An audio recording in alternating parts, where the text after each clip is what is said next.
आज आपण बोधात्मक विकास आणि भाषा विकास याविषयी बघणार आहोत. तर याच्यामध्ये सगळ्यात महत्त्वाचं आहे बोधात्मक विकास आणि भाषात्मक विकास कशा पद्धतीने विद्यार्थ्यांमध्ये घडून येतो, एखाद्या बालकामध्ये घडून येतो, ते बघणं क्रमप्राप्त आहे या ठिकाणी. तर साधारणपणे बोध म्हणजे काय? तर बोध ही विचार, अनुभव आणि पंचेंद्रिय याद्वारे माहिती आकलन प्राप्त करण्याची मानसिक क्रिया आहे. त्याला आपण बोध असं म्हणत असतो. तर बोधामधील मानसिक प्रक्रिया जी आहे ती 3 गोष्टींवर अवलंबून आहे. विचार, अनुभव आणि पंचेंद्रिय. याच्यामध्ये पियाजे जो आहे त्यांनी काय सांगितलंय, की जो बोधात्मक विकास होतो त्याची पहिली पायरी आहे संवेदी कारक अवस्था अर्थात सेन्सरी मोटर स्टेज. आणि ती ऑलरेडी आपण अभ्यासली की संवेदी कारक अवस्था म्हणजे काय. तर या पायरीमध्ये असताना बालक त्याच्या सभोवतालचे जग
तर पियाजे यांनी जे आहे विकासाची पहिली पायरी संवेदी कारक अवस्था ही आपण अभ्यासलेली आहे.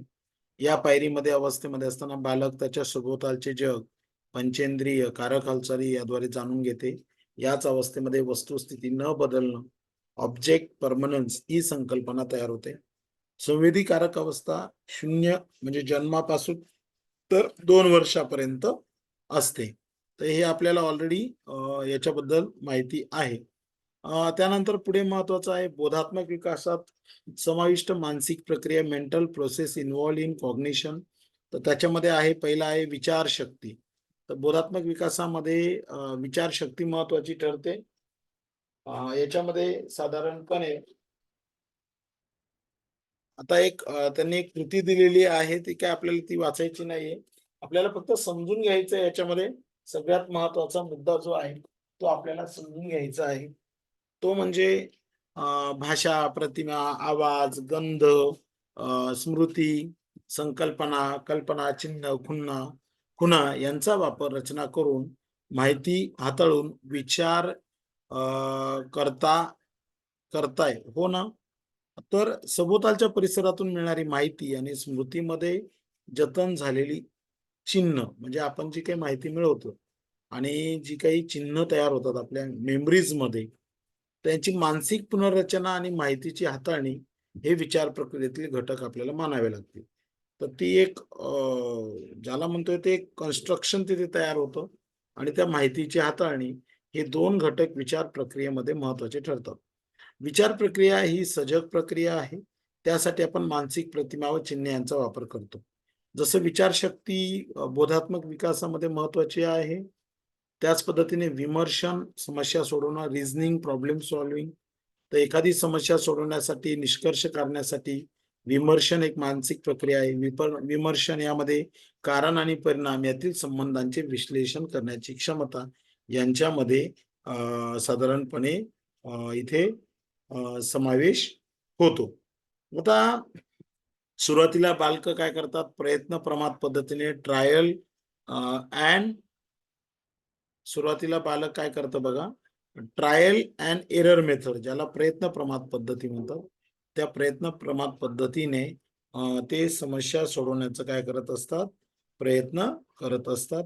आता याच्यामध्ये उदाहरणार्थ एखाद्या 1.5 वर्षाच्या बालकाला उंच टेबलावर ठेवलेले खेळणे हवे असेल, तर तिथे पोहोचण्यासाठी ते बालक खुर्चीवर चढत असतं. बरोबर आहे की नाही? मग जसं बालक मोठं जाईल तशा आजूबाजूच्या वातावरणातील अनेक गोष्टी त्याच्या सानिध्यात येतात आणि मग त्याला कारण परिणाम यांच्यातला संबंध समजायला लागतो. मी जर मोठ्यांदा रडले तर जे हवे ते मिळते. मी नळ दाबला तर पाणी वाहतं. दिव्याचं बटन दाबलं तर दिवा लागतो. हळूहळू बालकाच्या नियमांचं हे नॉर्मलायझेशन होत जातं, सामान्यीकरण होत जातं आणि आवाज येतोय ना माझा? तर बालकाला समजते की बटन दाबलं की दिवा लागतो, पंखा लागतो, टीव्ही सुद्धा लागते. तर साधारणपणे पियाजे यांच्या सिद्धांतानुसार एखादा बालक जो आहे, त्याची विमर्शन क्षमता कशी वापरतो याबद्दल काही मनोरंजक वास्तव त्यांनी सांगितलंय.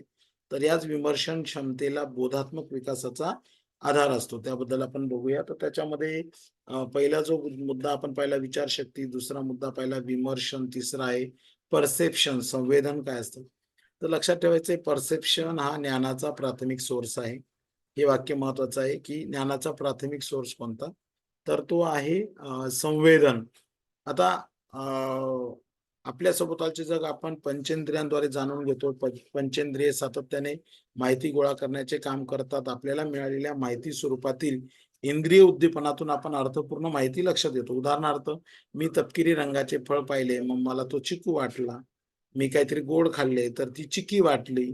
तर साधारणपणे आपण काय करतो, की इंद्रियाकडून जी माहिती प्राप्त होते, तिला अर्थ देतो. तेव्हा त्यासाठी आपण आपलं पूर्वज्ञान, संकल्पना, अनुभव, आपली श्रद्धा, आपला दृष्टिकोन याचा वापर करतो. त्यामुळे माहितीच्या संवेदनात वैयक्तिक फरक आढळतात. संवेदन याला इंग्रजी परिभाषेमध्ये परसेप्शन असा शब्द आहे. परसीव्ह या क्रियापदावरून आलाय. याचाच अर्थ जागरूक होणे. विशेष करून आपल्या इंद्रियांकडून आलेल्या माहितीबाबत आपण नेहमी जागरूक असतो. त्याला परसेप्शन असं म्हटलं जातं. पुढचं आहे स्मरण, मेमरी. माहितीची नोंद करणे, साठवणे, आठवणे या क्षमता म्हणजे स्मरण होय. तर एखादी माहिती नोंद करायची, ती साठवायची, ती आठवायची. तर त्याला आपण जे काही शिकले आहे ते साठवून ठेवण्यासाठी स्मरणशक्ती असते. आता इथे एक महत्वाचा मुद्दा आहे, स्मरणाचे 3 भाग असतात. माझा आवाज येतोय तुम्हाला? आवाज येतोय का? हो येतोय सर. येतोय ना? बरं, बरं, बरं. तर साधारणपणे याच्यामध्ये आपण जर विचार केला तर स्मरणाचे 3 भाग पडतात. तर याच्यामध्ये एक आहे सेन्सरी रजिस्टर असतो, एक शॉर्ट टर्म मेमरी असते आणि एक लाँग टर्म मेमरी असते. तर साधारणपणे हे 3 भाग आपल्याला याच्यामध्ये बघायला मिळतात. तर पहिला जो मुद्दा आहे तो म्हणजे सेन्सरी रजिस्टर. दुसरा आहे शॉर्ट टर्म मेमरी, अल्पकालीन स्मरण आणि तिसरा आहे दीर्घकालीन स्मरण. तर हे 3 मुद्दे आपण आता बघूया. साधारणपणे सेन्सरी रजिस्टर काय असतं, तर जे काही ज्ञानेंद्रिय पंचेंद्रिय आहेत त्याच्याने आपण ज्ञान मिळवतो. मेंदूकडे माहिती पाठवतो. मेंदूकडे माहिती पाठवली तरी अल्प कालावधीसाठी ती माहिती ज्ञानेंद्रियांमध्ये सुद्धा साठवली जाते. याच कार्याला साधारणपणे सेन्सरी रजिस्टर, जसं एखादं गुन्हा झाल्यानंतर एक FIR नोंदवला जातो. त्या पद्धतीने एखादी घटना, एखादा प्रसंग, एखादी माहिती अगोदर त्या सेन्सरी ऑर्गन्स मध्ये रजिस्टर होते. नंतर मग होतं शॉर्ट टर्म मेमरी. मग स्मरणाच्या केंद्रात फक्त 20 ते 30 सेकंदांपुरती माहिती जेव्हा साठवली जाते त्याला शॉर्ट टर्म मेमरी म्हणतात. आणि हीच जर माहिती मग आठवडा, महिना, वर्ष, पूर्ण आयुष्यासाठी साठवली जाते त्याला दीर्घकालीन. उदाहरणार्थ लग्नाची घटना असेल, लग्नाचा वाढदिवस असेल तर ही दीर्घकालीन झाली. परीक्षेच्या संदर्भात असेल तर मग टीवायचा अभ्यास असेल तर त्या वर्षभरापुरता. या पद्धतीने म्हणजे तुम्ही ते स्मरण केंद्रामध्ये किती वेळ ठेवताय ते या पद्धतीने आहे. आपल्याला मिळालेली माहिती आपल्याला हवी असेल तर ती पुन्हा प्राप्त होते. त्याला रिट्राईव्ह म्हटलं जातं. पुन्हा ती माहिती कुठून तरी आपल्याला मिळते. माहितीच्या पुनर्प्राप्तीचे पुन्हा 2 मार्ग आहेत. एक तर आठवणे आणि ओळखणे. परीक्षेमध्ये तेच करतो आपण. एक तर मेमराईज करतो, नाहीतर रिकॉग्नाइज करतो. तर हे 2 महत्त्वाचे मुद्दे माहितीच्या पुनर्प्राप्तीचे आहेत. हा सुद्धा इथे एक महत्त्वाचा मुद्दा आहे. त्यानंतर पुढे आपण जाऊया. स्मरण झालं. स्मरणानंतर आठवण, रिकॉल ज्याला म्हणतो. आठवणी प्रक्रियेमध्ये आपण माहिती स्मरणातून बाहेर फोडून काढतो. ओळखण्यामध्ये काय करतो, की माहिती पुनर्निर्मित नसते, परंतु उपलब्ध. आता 4 पर्याय तुम्हाला दिलेत. मग 4 पर्यायांमधून एक निवडायचं आहे म्हणजे तुम्हाला फक्त ओळखायचं आहे, आठवायचं नाही. त्यानंतर पुढचा मुद्दा आहे कल्पनाशक्ती, इमॅजिनेशन. कल्पनाशक्ती म्हणजे काय? तर निरनिराळ्या कल्पनांची निर्मिती करण्याची प्रक्रिया. मग कल्पना निर्मितीमधील प्रतिमा कुठेही अस्तित्वात नसतात किंवा अनुभवासही आलेल्या नसतात. आपले पूर्व अनुभव, संकल्पना यांचे एकत्रीकरण, आपल्या सर्जनशीलतेचा पुरेपूर वापर करून कल्पना निर्माण होतात. याच्यामध्ये साधारणपणे विचार, विमर्शन, समस्या सोडवणं, सर्जनशील प्रकटीकरण यामध्ये कल्पनाशक्तीला भरपूर वापर होतो आणि तो उपयुक्त असतो. तर बघा, या मुलाच्या हातात स्वीपर आहे, झाडू आहे आणि तो कल्पना असं करतोय, की तो घोड्यावर बसलेला आहे. दॅट इज ज्याला आपण इमॅजिनेशन, ही त्याची कल्पनाशक्ती झाली. त्यानंतर अवधान कक्ष, अटेन्शन स्पॅन.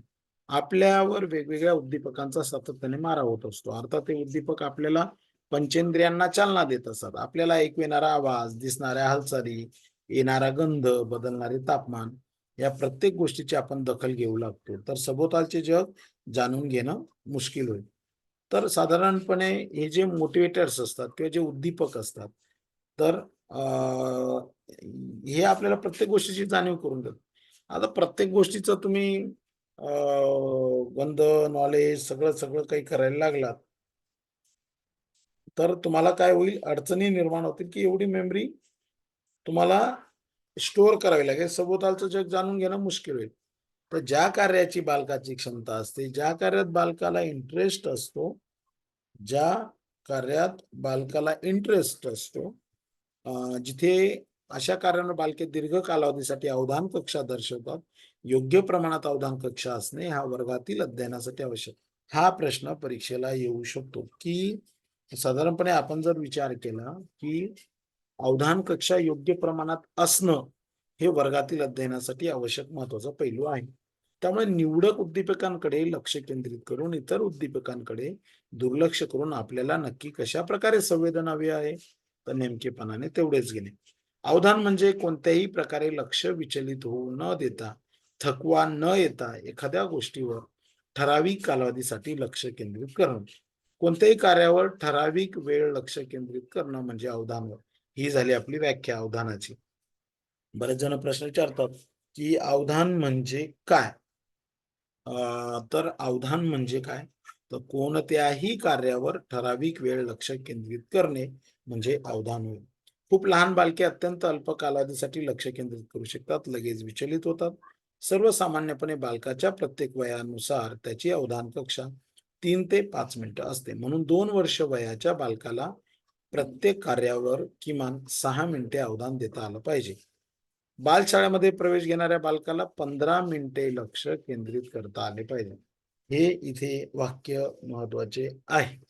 पुन्हा एकदा सांगतो, बालकाच्या प्रत्येक वयानुसार त्याची अवधान कक्षा 3 ते 5 मिनिटं असते. म्हणून 2 वर्ष वयाच्या बालकाला प्रत्येक कार्यावर 6 मिनिटं अवधान देता आलं पाहिजे. आणि जेव्हा बालशाळेत त्याने प्रवेश घेतला तर 15 मिनिटं त्याला लक्ष केंद्रित करता आलं पाहिजे. तर ही एक महत्वाची बाब आहे. पुढे आहे संकल्पना निर्मिती. पंचेंद्रियांच्या विविध अनुभवातून, विस्तृतीकरणातून निरनिराळ्या संकल्पना उगम पावतात. आपल्या पंचेंद्रियांकडून आपल्याला उद्दीपक व माहिती मिळत असते. हे सर्व उद्दीपक, माहिती यांचे एकत्रीकरण होऊन एखाद्या वस्तूबद्दल, अनुभवाबद्दल आपली एक कल्पना तयार होते. उदाहरणार्थ, केळ या फळाच्या संकल्पनेबद्दल पुढील गोष्टींचा समावेश होतो. केळ हे फळ आहे. मग जेव्हा केळ कच्चे असते तेव्हा हिरवे, पिकते तेव्हा पिवळे, मग त्याची चव, या सगळ्या गोष्टी. तर हे सगळं, त्याचा पोत कसा आहे, ते कुठून मिळते, त्याचा वास, या अशीच आणखी माहिती आपल्याकडे मिळत जाते. आणि याच आकलनाचा पाया संकल्पनांमुळे रचला जातो.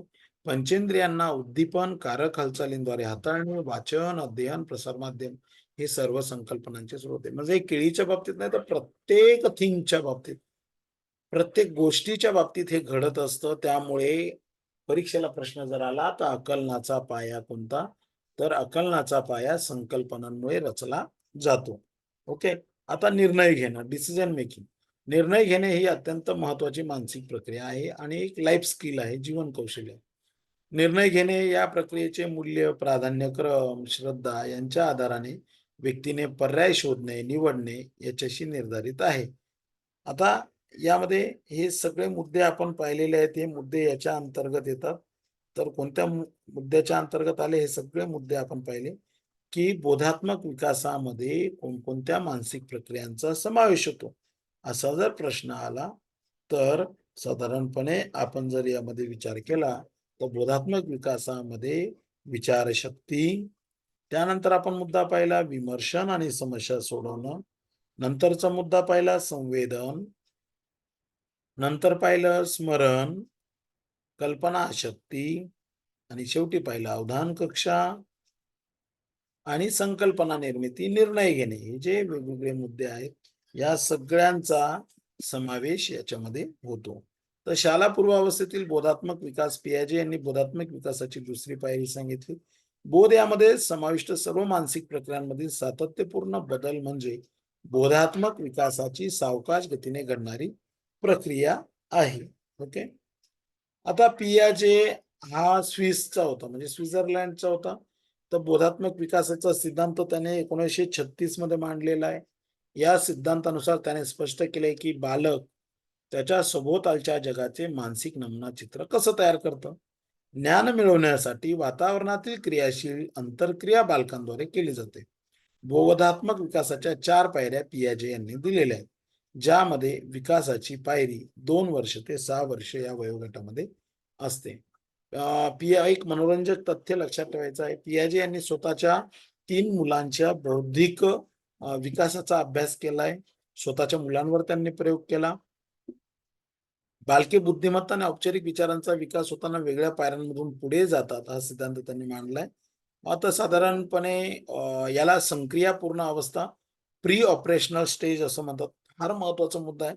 सीटीईटी मध्ये, टीईटी मध्ये 100% हे जे मुद्दे आहेत, वेगवेगळ्या स्टेजेस आहेत, त्याच्यावर 100% प्रश्न येतो. तर साधारणपणे ज्यामध्ये बोधात्मक विकासाची दुसरी पायरी 2 वर्ष ते 6 वर्ष या वयोगटात असते, 2 वर्ष ते 6 वर्ष, तो असतो प्री ऑपरेशनल स्टेज. या बालकांची वैशिष्ट्ये काय असतात, तर चिन्हांचं कार्य, संक्रियापूर्ण अवस्थेतील बालक, चिन्हांची कार्य, चिन्ह किंवा मानसिक प्रतिमा वापरण्याची क्षमता म्हणजे चिन्ह, यामध्ये शब्द, अंक, अर्थपूर्ण प्रतिमा यांचा समावेश होतो. ओके. तर या पद्धतीने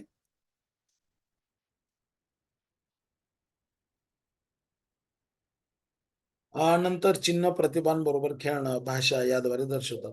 चिन्ह प्रतिमांच्या खेळात बालक कोणत्या तरी वस्तूला वेगळी प्रतिमा देऊन त्याच्याशी खेळतो. उदाहरणार्थ, बाळ म्हणून भावडीशी खेळणं, काठी घेऊन घोडा खेळणं, हे आपण सगळं आपल्या मुलांचं पाहिलेलं आहे. भाषा ही चिन्ह वापरण्याची सार्वत्रिक प्रणाली आहे. विचार प्रक्रियेला सुरुवात होते. बालके आतल्या आत शब्द खुणा यांच्या सहाय्याने विचार करतात. आता श्रेणीप्रमाणे वर्गीकरण करण्याचा जर आपण विचार केला तर डिफिकल्टी विथ हायरार्किकल क्लासिफिकेशन, तर बालके या अवस्थेत गटातील वस्तूंचं वर्गीकरण करू शकतात. प्राणी, फुले, पक्षी, भाज्या, वाहने. मग याच्यात उपघटक, साम्य, भेद ते समजायला लागतात. पियाजे यांनी केलेल्या प्रयोगामध्ये त्यांनी बालकांना 6 निळी फुले व 12 पिवळी फुले दिली आणि त्यांनी प्रश्न विचारला, कोणती फुले जास्त आहे? तर मुलांनी सांगितली पिवळी फुले जास्त होतात. पण त्यावेळी हे विसरतात की दोन्ही फुलेच आहेत. हे म्हणजे किती छान संशोधन केलं बघा त्यांनी त्या संदर्भात. त्यानंतर परिवर्तनशील तर्क, ट्रान्सडक्टिव्ह रिझनिंग. बालकांच्या बोलण्यात तुम्ही पुढील प्रकारची विधाने कधी ऐकल्यात का? आपण झोपतो म्हणून अंधार पडतो. तू मला रागवलीस म्हणून मला लागलं. यामध्ये बालकाला वाटते की झोप हे अंधार पडण्याचं कारण आहे. त्याला इजा होण्याचं कारण आई रागवणं आहे. एखादा प्रसंग हा त्याच वेळी दुसरा प्रसंग घडण्यासाठी कारणीभूत आहे. हा विचार बालक करतात. ते ऐकणं जरा मनोरंजक वाटतं. यालाच ट्रान्सडक्टिव्ह रिझनिंग असं म्हटलं जातं. याला परिवर्तनशील वर्ग, दॅट इज भाकरी गोल म्हणून चंद्रगोल सारखा हा प्रकार आहे. तर मुलं कारण आणि परिणाम हे जोडण्याचा प्रयत्न करत असतात. त्यानंतर जैववादी विचार. बालकांच्या विचारानुसार जर आपण विचार केला तर निर्जीव वस्तूंमध्ये सुद्धा सजीवांचे गुण, उदाहरणार्थ भाव हेतू असतात, या वस्तू जिवंत असतात. बालक कदाचित असाही विचार करते की जी प्रत्येक वस्तू हलते ती जिवंत असते. कधी बालकाला वाटतं टेबलाचा अडथळाला लागले, त्या टेबलाला हा ट्रे, आपण माहिती आहे की आपण एखाद्या जागेवर मुलगा पडला मग त्या जागेवर त्याला मारायला लावतो, याने नाव घेतलं का तुझं, या पद्धतीने. तर हे जैववादी विचार मुलांमध्ये असतात. त्यानंतर पुढे आहे जैववादी विचारानंतर व्यक्ती, वस्तू यांच्या रचना, आकारमान, बाह्य स्वरूप बदलले तरी त्यांच्या मूलभूत गोष्टींमध्ये बदल होत नाही. यालाच आपण कन्झर्वेशन किंवा संधारण असं म्हणत असतो. आता आत्मकेंद्री विचार. संक्रियापूर्व बालकांविषयी प्री ऑपरेशनल चिल्ड्रन जेव्हा आत्मकेंद्री ही संकल्पना वापरली जाते तेव्हा दुसऱ्याच्या नजरेतून समोरच्या प्रसंगाकडे बघण्याची बालकांची अक्षमता असा संदर्भ या ठिकाणी आपल्याला दिसून येतो. उदाहरणार्थ बालक स्वतः डोळे मिटून घेते व आईला सांगते मला शोध. बालकाला वाटत असते की त्याने डोळे मिटून घेतल्याप्रमाणे ज्याप्रमाणे त्याला दिसत नाही आईलाही दिसत नाही. हा आत्मकेंद्री विचार या संक्रिया पूर्ण अवस्थेमध्ये दिसून येतो. हे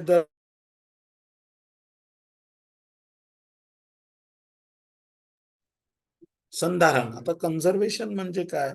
तर साधारणपणे संवेदी कारक अवस्थेतील अर्भक हळूहळू समजू लागते की एखादी वस्तू नजरेला दिसत नसेल तरी त्या वस्तूचं अस्तित्व आहे, परंतु प्रत्येक वस्तूचे असे कित्येक पैलू असतात. वस्तूमध्ये बदल झाला तरी पैलू स्थिर असतात. यालाच वस्तूचं कन्झर्वेशन असं म्हणतात. वस्तूच्या बाह्य स्वरूपात बदल झाला तरी भौतिक गुणधर्मात मात्र बदल होत नाही. तर हे संधारण काय असतं वस्तूंचं, याची एक व्याख्या या ठिकाणी दिलेली आहे. व्यक्ती, वस्तू यांच्या रचना, आकारमान, बाह्य स्वरूप बदलले तरी त्यांच्या मूलभूत गोष्टींमध्ये बदल होत नाही. ही संकल्पना म्हणजेच संधारण होय. उदाहरणार्थ लिक्विड, द्रव, संख्या, वस्तुमान, लांबी हे संधारण असतं. तर व्यक्ती, वस्तू, रचना, आकारमान, बाह्य स्वरूप बदलले तरी, म्हणजे उदाहरणार्थ लिक्विड चेंज केलं, पाणी घेतलं, दूध घेतलं, परंतु ते लिक्विड आहे. मग संख्या, 4 कॅरमचे कॅरमच्या गोट्या घेतल्या किंवा मग ज्याला आपण म्हणूया की रेग्युलर एखाद्या वस्तू घेतल्या, खेळण्यातल्या वस्तू घेतल्या, तर ते काउंटिंग म्हणजे एक संधारण असणार आहे विद्यार्थ्यांच्या बाबतीत.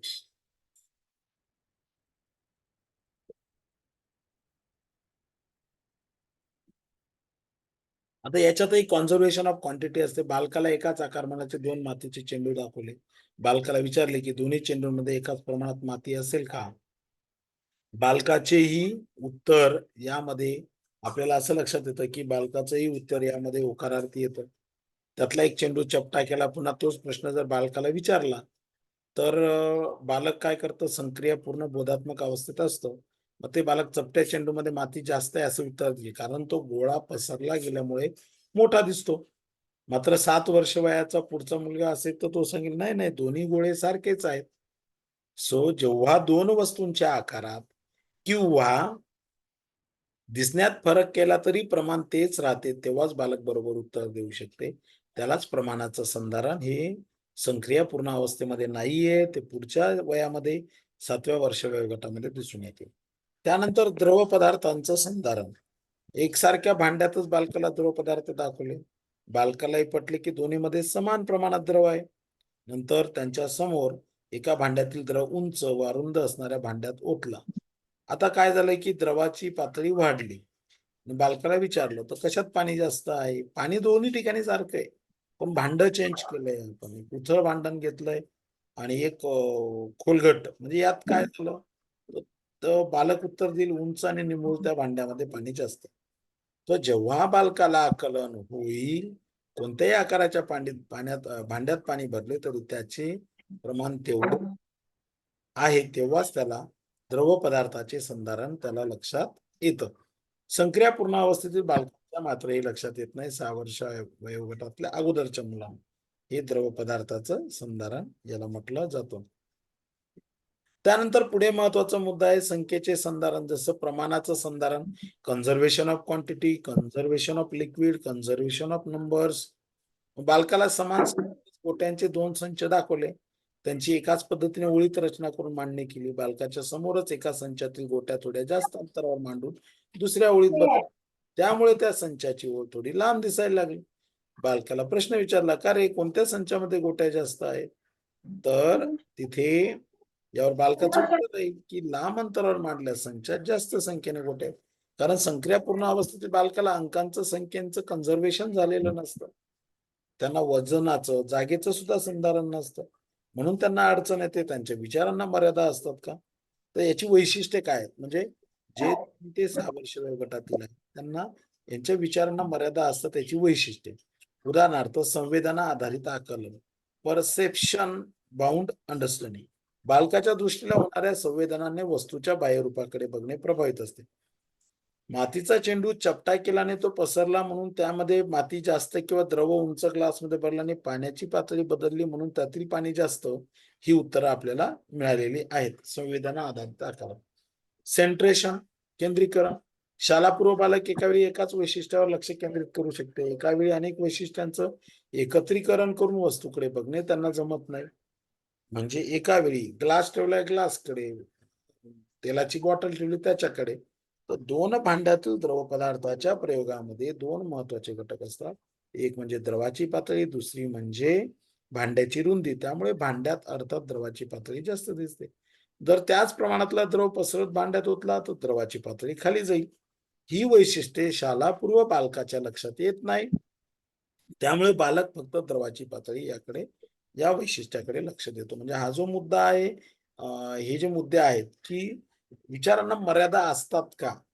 म्हणजे 2 ते 6 वर्ष वयोगट ज्याला प्री ऑपरेशनल स्टेज आपण म्हणतो, संक्रियापूर्व अवस्था आहे, त्यातले विचारांना मर्यादा असतात का? त्याची ही कारणं आहेत, ही वैशिष्ट्ये आहे आपण बघतोय. त्यानंतर बालक परिवर्तनापेक्षा स्थितीकडे लक्ष केंद्रित करतं. The child forces on states rather than the transmitter. द्रव पदार्थाचा प्रयोग, अंकसंख्येचा प्रयोग, संधारणाचा प्रयोग. तर या पायऱ्या म्हणजे मातीचा गोळा चपटा करणे, द्रव पदार्थ उंच निमुळत्या भांड्यात ओतणे आणि मांडलेल्या गोट्यांच्या रचनेत बदल. जरी हे बदल बालकाच्या समोर केले होते तरी बरोबर उत्तर देण्यास बालक मात्र असमर्थ होते. कारण स्थितीकडे ते लक्ष केंद्रित करतं. त्याला परिवर्तनापेक्षा स्थिती महत्वाची वाटते.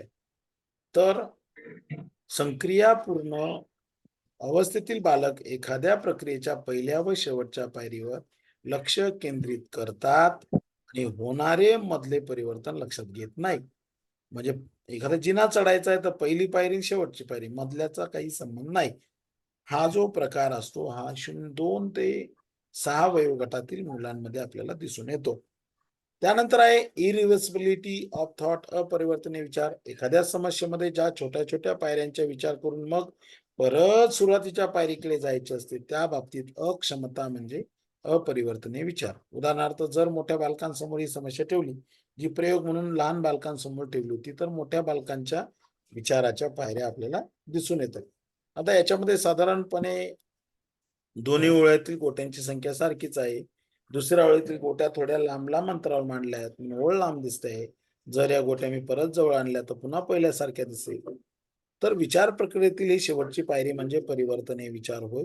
संक्रियापूर्ण अवस्थेतील बालक हा परिवर्तनीय विचार मात्र करू शकत नाही 2 ते 6 वर्ष वयोगट. आता शालापूर्व अवस्था तर language development during pre school years. पहिल्या 2 वर्षात भाषा विकासाचा पाया कसा रचला जातो, त्याचे कंगोरे आपण पाहिलेले आहेत. शालापूर्व अवस्थेमध्ये भाषेचे 2 प्रकार असतात. प्रत्येक मुद्दा या ठिकाणी आपल्यासाठी महत्वाचा आहे. कोणते 2 प्रकार असतात? तर त्याच्यामध्ये एक ग्रहणशील भाषा असते आणि एक उत्पादनक्षम भाषा असते. म्हणजे उदाहरणार्थ एक रिसेप्टिव्ह लँग्वेज असते आणि प्रॉडक्टिव्ह लँग्वेज. ग्रहणशील भाषा म्हणजे बोललेली किंवा लेखी भाषा याचे आकलन. आणि उत्पादनक्षम भाषा म्हणजे बालक जी भाषा बोलते त्याला उत्पादनक्षम भाषा म्हणतात. भाषेचे दोन्ही प्रकार एकाच वेळी विकसित होत असतात. ग्रहणशील भाषा थोडी लवकर विकसित होते. तर हे मुद्दे इथे महत्वाचे आहेत. तर शालापूर्व अवस्थेतील भाषेची परिपूर्णता पुढील क्षेत्रामध्ये वर्गीकृत करतात.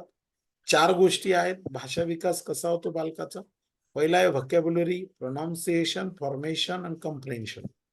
या 4 गोष्टींवर भाषा विकास होतो. शब्दसंपत्ती, उच्चारण, वाक्यरचना आणि आकलन. 3.5 वर्षांपर्यंत 50 शब्दांपर्यंत शब्दसंपत्ती वाढते. पुढील वर्षासाठी शब्दसंपत्ती वाढण्याची प्रक्रिया चालू राहते. 4 वर्ष 4 झाले की 1900 शब्द, 2200 शब्द 5व्या वर्षापर्यंत समजू लागतात. 6 वर्षाचं वय होईपर्यंत एखाद्या शब्दाचे 2 अर्थ असू शकतात हे त्यांना समजते. संवाद साधताना क्रिया किंवा हातवारे यापेक्षा शब्द त्या ठिकाणी जास्त वापरले जातात. आता पुढे आहे उच्चारण, प्रोनाउन्सिएशन. शालापूर्व अवस्थेमध्ये बालकांच्या आवाजातील आविष्कार, बोलण्याची लय प्रौढांसारखी होऊ लागते. बालकांनी केलेल्या चुकीच्या उच्चारांची दुरुस्ती किती वेळा केली जाते यावर बालकांचं उच्चारण अवलंबून असतं. म्हणजे एखादा बालक प्रोनाऊन्स करतोय पण तो चुकीचं करतोय, मग तुम्ही त्याला किती वेळा सांगितलं, तर यावर त्याचं उच्चारण अवलंबून असतं. आणि पुढचा मुद्दा आहे वाक्यरचना. शब्दसंपत्ती पाहिली, वाक्यरचना, नंतर उच्चारण पाहिलं.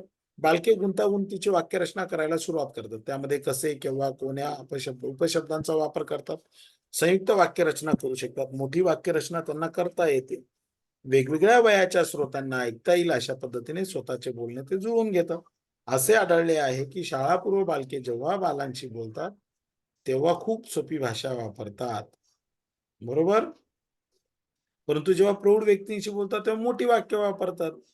म्हणजे समजा तुमच्या घरात एक मुलगी आहे तर तिला लहान मुलांमध्ये खेळायला पाठवलं ते अगदी लहान मुलांसारखं त्यांच्याशी बोलणार आहे. मोठ्यांमध्ये पाठवलं तर प्रौढांसारखी ती वाक्यरचना तयार करण्याचा प्रयत्न करते. आकलन 3 वर्ष वयापर्यंत परिस्थितीनुसार शब्दांची रचना बदलते हे समजू लागते. 3 वर्ष 4 वर्ष वयापर्यंत खूप प्रश्न विचारतात. तर्क सुसंगत गोष्ट सांगू शकतात. प्रमाणासंबंधी विचारलेल्या प्रश्नांना सुयोग्य प्रतिसाद देतात. किती, केवढ्याला, वेळेसंबंधी किती वेळ, अंतरासंबंधी किती लांब, किती दूर, किती जवळ, घड्याळी वेळ केव्हा. तर या पद्धतीने या गोष्टी घडत असतात. तर लक्षात ठेवा, भाषा विकास जो होतो या अवस्थेमध्ये तो 4 टप्प्यांमध्ये होतोय. शब्दसंपत्ती वाढते, उच्चारण होतं, वाक्यरचना, आकलन हे सगळे मुद्दे यामध्ये महत्वाचे ठरतात. आता भाषा प्राप्त करणे, ॲक्विजन ऑफ लँग्वेज. एखादी भाषा, ॲक्विजिशन ऑफ लँग्वेज, भाषा कशी प्राप्त करतात विद्यार्थी, कशी शिकतात, तर ते सुद्धा बघणं सुद्धा तेवढं क्रमप्राप्त आहे. तर याच्यामध्ये सगळ्यात महत्वाचा मुद्दा जो आहे तो म्हणजे या प्रक्रियेमध्ये 3 प्रमुख घटक आहेत. मग कोणते 3 प्रमुख घटक आहेत, तर हे आपण आता समजून घेणार आहोत. तर त्या 3 प्रमुख घटकांमध्ये सगळ्यात महत्वाचा घटक जो आहे तो आहे अनुकरण, त्याला इमिटेशन म्हणतात. दुसरा घटक आहे दृढीकरण, ज्याला रिइन्फोर्समेंट म्हटलं जातं. ओके, म्हणजे अनुकरण, दृढीकरण आणि अजून एक मुद्दा आहे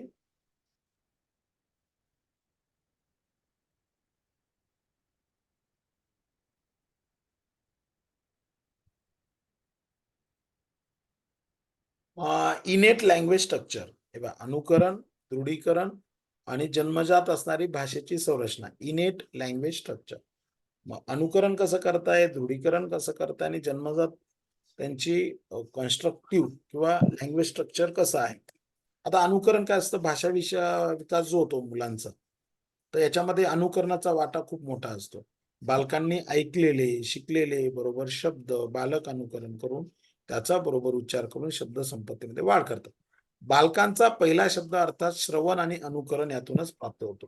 तो ऐकतो आणि मग अनुकरण करतो. आई वडील काय बोलताय, कुटुंबातले सदस्य काय बोलताय.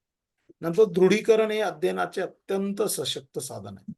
भाषेच्या काही पैलूंना त्याची मदत होते. उदाहरणार्थ स्मितहास्य, मिठी, प्रौढांनी जास्तीत जास्त लक्ष देणे, यातून भाषा अध्ययनाला ठराविक प्रमाणात प्रोत्साहन मिळते. बालक काही वेळा वेगवेगळा आवाज काढतं, त्याला पालकांकडून आनंदाने प्रतिसाद मिळतो. त्यामुळे बालक मोटिवेट होतं, मग पुन्हा पुन्हा त्याचं वर्तन होतं. अनुकरण, दृढीकरण या दोनच गोष्टी वाक्यरचना करता येण्यासारख्या पुरेशा नसतात. भाषा शिकताना काही गोष्टी प्रोत्साहित केल्या किंवा केल्या नाही तर दृढीकरण शक्य होत नाही. हा एक पहिला मुद्दा झाला. दुसरा दृढीकरण. तिसरा आहे जन्मजात असणारी भाषा संरचना. नॉम चॉम्स्की जो आहे तो 1959 मध्ये हा जो भाषा तज्ञ होता, त्याने सर्वप्रथम अनुकरण आणि दृढीकरण या सिद्धांतांवर भाष्य केले. त्याच्या म्हणण्यानुसार प्रत्येक मानव भाषा प्राप्त करण्यासाठी एक मानसिक संरचना घेऊन जन्माला येतो. या संरचनेला चॉम्स्की यांनी लँग्वेज ॲक्विजिशन डिव्हाइस लॅड असं म्हटलेलं आहे. 100% प्रश्न येणार की लॅड हे भाषा प्राप्तीचं साधन कोणी म्हटलं? Noam Chomsky 1959. या साधनाच्या मदतीने बालक त्याच्या वातावरणातून प्राप्त झालेल्या भाषेच्या माहितीवर प्रक्रिया करते, स्वतः व्याकरणाचे नियम ठरवते. यामध्ये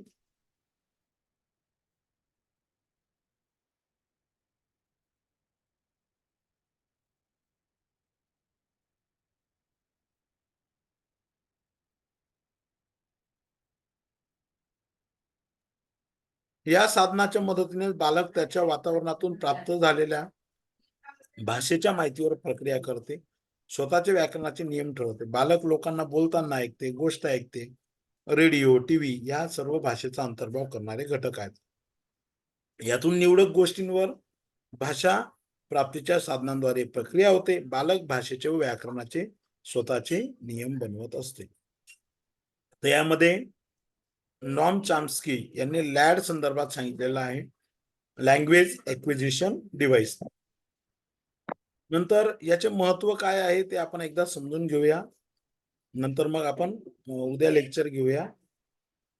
तर एक काम करूया, उद्या घेऊया, कारण आता जर पुढचं सगळं सांगत गेलो तर मागचं विसरण्याची शक्यता आहे. तर इथे 3 मुद्दे पुन्हा शेवटचे लक्षात ठेवा. भाषा जेव्हा प्राप्त केली जाते त्याला 3 प्रमुख घटक असतात: अनुकरण, दृढीकरण आणि जन्मजात असणारी संरचना. नॉम चॉम्स्कीने लॅड संदर्भात सांगितले, भाषा प्राप्तीचं ते साधन आहे. यातून निवडक गोष्टींवर भाषा प्राप्तीच्या साधनांद्वारे प्रक्रिया होते. बालक भाषेच्या व्याकरणाचा स्वतःचा नियम बनवतो. आता हे जे उद्दीपन होतं त्याचं महत्व काय आहे, तर बोधात्मक विकासाचा सर्व क्षेत्रांसाठी भाषिक उद्दीपन हा पायाच असतो. उदाहरणार्थ आपण जर विचार केला, बालकाच्या सभोवतालच्या वातावरणाच्या बोधात्मक व भाषिक विकासावर नाट्यात्मक परिणाम होतो. पुढे बालक प्रौढ म्हणून कसा किती चांगला विचार करेल हे सुरुवातीच्या काळातील मेंदूच्या विकासावर अवलंबून असतं. पहिल्या वर्षात बाळाच्या मेंदूमध्ये सर्व पेशींच्या जोडणीचे जाळे तयार होते. या मेंदू पेशींच्या जोडणीला सिनॅप्सिस बद्दल आपण माहिती पाहिली होती. किती सिनॅप्सिस तयार होतील हे अवलंबून असते. किती उद्दीपन मिळतं त्याच्यावर त्याचे सिनॅप्सिस अवलंबून असतात. सातत्यपूर्ण आणि पुनरावृत्तीने दिलेले मोटिवेशन मेंदूतील पेशींची जोडणी बळकट व कायमस्वरूपी करत असतात. जेव्हा बालके प्रतिसाद देण्यामध्ये भाषा समृद्ध अनुभवांमध्ये असतात, त्यातून त्यांची भाषा उत्तम प्रकारे विकसित होते. भाषा उद्दीपन बालकांचे संप्रेषण कौशल्य विकसित करण्यासाठी अत्यंत उपयुक्त आहे.